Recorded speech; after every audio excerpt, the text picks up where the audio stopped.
que mais dia, menos dia, um cliente vai bater na sua porta, no seu escritório, e pedir para você fazer um uso capião. Ainda mais agora que está muito divulgada essa situação do extrajudicial, né? Só que também as coisas não são tão fáceis como os clientes normalmente imaginam. Não é só você pegar o cartório lá, levar e tal. Não. Os cartórios de imóveis, como quem milita na área sabe, são assim exigentes e têm requisitos para ser preenchidos que não tem outra forma. Ou você preenche os requisitos necessários, ou você não registra, ou você não averba qualquer documento referente a ele. Então, quando você receber um cliente, a primeira coisa que você tem que fazer é examinar tudo certinho, bonitinho, direitinho, e ver se existe a possibilidade de ser feito um uso capião extrajudicial. Se você analisar tudo antes de entrar com a ação, conseguir ver que tem a possibilidade de você dar entrada no uso capião extrajudicial, você vai economizar tempo para o seu cliente e dinheiro. Por quê? Pela via judicial, ao distribuir a ação, você tem que pagar as custas. As custas incidem sobre o valor venal de referência, VVR, que ele é apontado pela Prefeitura Municipal de São Paulo. A cada 30 dias ele muda, ele está sempre atualizado. Então acabou aquela fábrica. Antigamente, até para lavrar uma escritura era assim, né? Vinha um valor venal, vamos dizer, R$ 200.000 no começo do ano. Aí você ia deixar para lavrar a escritura só lá no final do ano. Principalmente na época que nós tínhamos uma inflação galopante, né? Supersônica até. Então o que acontece? Normalmente você iria, se você aplicasse o dinheiro, despesa do ITBI, por exemplo, que o ITBI que era recolhido sobre o valor venal, né? Se você aplicasse o dinheiro desse ITBI, durante um ano você pagava a escritura com o pé nas costas, como costuma se dizer, né? Porque os cálculos eram tudo feitos durante o final do ano, já tinha uma inflação de mais de 150, 200%, e você ia pagar exatamente os mesmos emolumentos que você pagaria no começo do ano.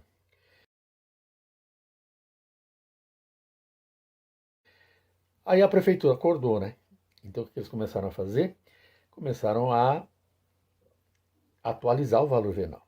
Então criaram o valor venal de referência.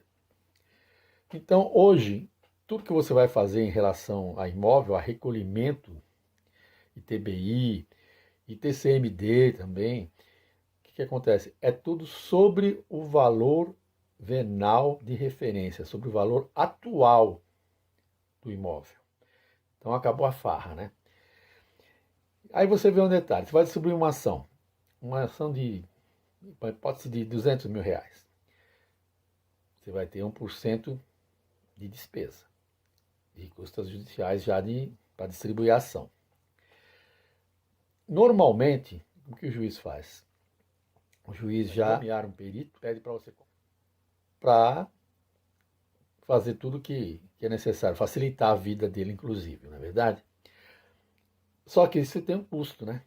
Então, um perito hoje, no mínimo, você vai gastar 5, 6 mil reais. Então, só de cara para entrar com a ação, sem contar o seu honorário, né?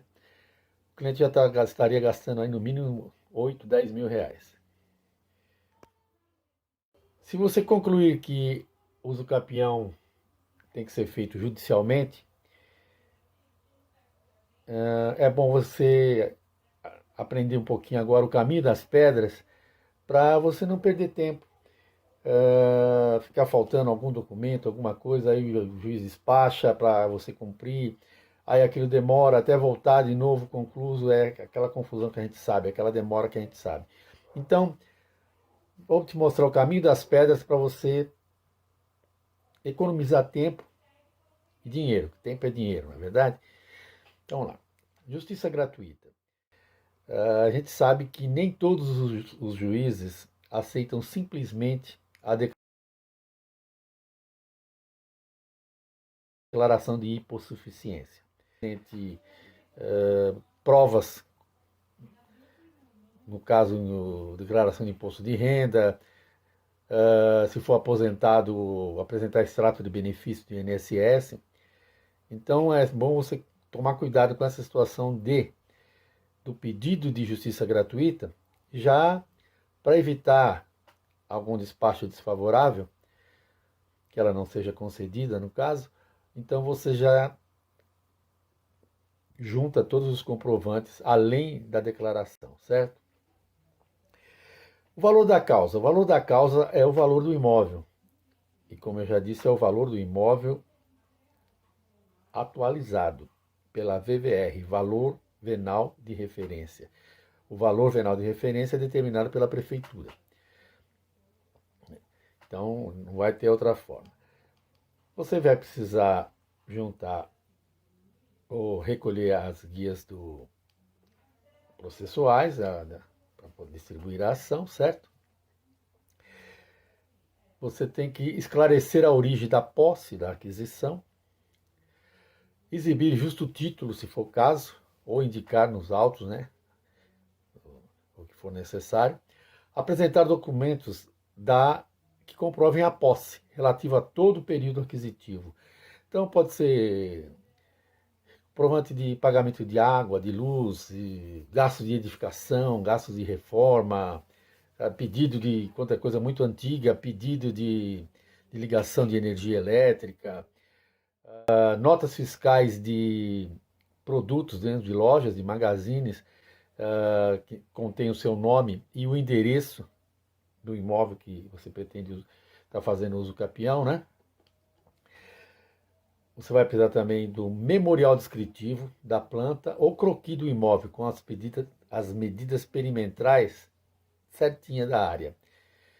Indicação dos confrontantes. Se tiver fotos do imóvel, das imediações, também é bom. Você vai precisar também juntar certidões de distribuidores cíveis, dos autores, dos cônjuges, dos antecessores e dos titulares, dos antecessores da posse, né? E dos titulares do domínio. Aqui cabe uma observação, que às vezes, principalmente em São Paulo, né? As varas de registros públicos, alguns juízes, eles pedem também uma certidão ultravintenária. Eu já tive caso, é um caso que eles vão pesquisar até 90 anos para trás.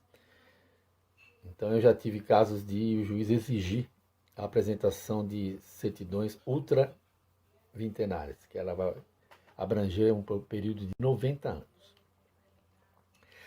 Se constarem arrolamentos, inventários abertos há menos de 20 anos da pesquisa, é bom você apresentar já uma certidão de objeto em pé, indicando nomes, endereços dos inventariantes e os herdeiros.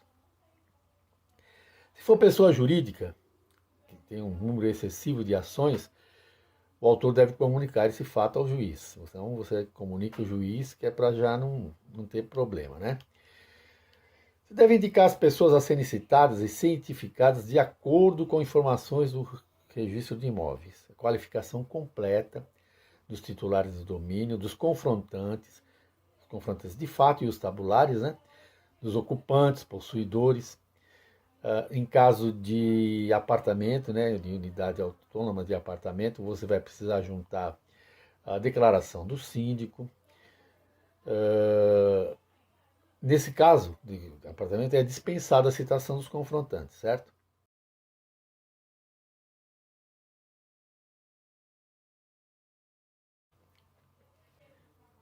Mas você precisa citar os compromissários compradores, eventuais titulares de direitos reais sobre o imóvel e dos antecessores na posse, os ocupantes ou possuidores, né? Inclusive para caracterizar a soma das posses para que você possa cumprir o requisito do tempo necessário, dependendo, lógico, da modalidade de uso capião que você está requerendo.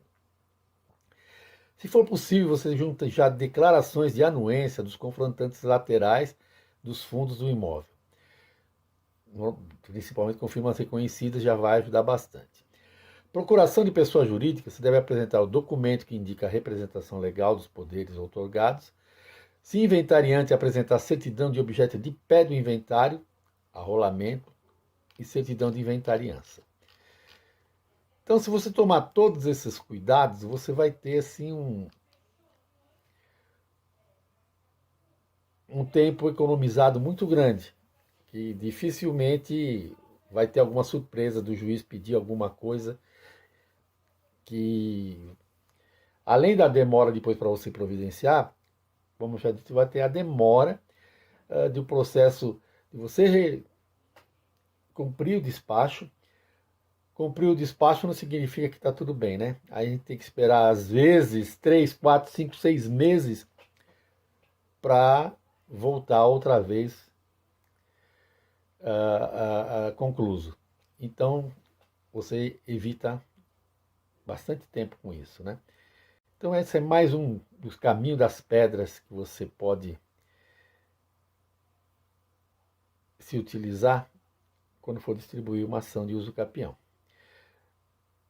Mais tarde, no próximo vídeo, nós vamos falar um pouco da uso capião extrajudicial, tá bom? Então, é isso. Por enquanto, hoje, eu vou ficando por aqui. Você já sabe, Caminho das Pedras, ACD Paula Advogado, é o nosso canal no YouTube. Você passa lá, Blam Blam, não esqueça do Blam Blam, o sininho para você receber as notificações. Dá o joinha, ok? Compartilha e faça o seu comentário, favorável ou não. É importante você comentar, porque aí pelo menos eu sei, ou também pode sugerir algum outro assunto a ser abordado, tá? Nós vamos fazer tudo à medida do possível. O que a gente sabe um pouquinho, um pouco que a gente sabe, a gente transmite, porque o saber foi feito para ser repartido.